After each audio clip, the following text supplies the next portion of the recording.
यो झरना माने अरुणाचल प्रदेशको टिपीको झरना हो यो।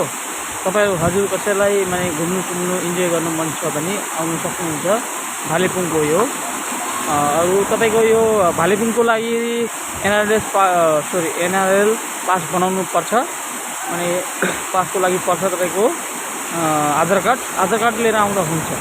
भालेपुङ गेटमा बनाइन्छ। तपाईँलाई बेसी 10 मिनट जस्तो लाग्छ। तर इन्जोय गर्नु घुम्नु हेर्नु कस्तो मजा नजारा छ तपाईँहरूको हेर्नु सक्नुहुन्छ तपाईँहरू। यहाँ हेर्नु अरू यता हो भालेपुङ जाने रास्ता। अरू तपाईँको कस्तो भन्दाखेरि यता भयो अरुणाचलै हो। तपाईँ अरुणाचल भन्दाखेरि तपाईँको यता बोमडिला सिला रुपा सुपा नाग मन्दिर तावाङसम्म मेन रोड यो मेन हाइवे। यो रोडमा तपाईँ डाइरेक्ट जानु भने तपाईँको पुग्नुहुन्छ तावाङ बोमडिला। कोही कसै तावाङसँग घुर्नु जानुभएको थियो होला हजुरहरू। लु हेर्नुहोस् सक्नुहुन्छ। लु हेर्नुहोस् सबैजना। ल म चाहिँ आज भाडा लिएर आएको थिएँ हाम्रै गाउँको।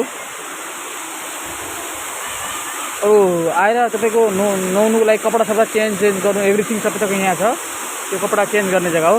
तर अर्को कुरो कस्तो भन्दाखेरि तपाईँको टिकट यहाँ लिनुपर्छ। टिकट काउन्टर बिना टिकटमा पस्नु दिँदैन। टिकटको पर्छ मात्र तपाईँको 20 रुपिस।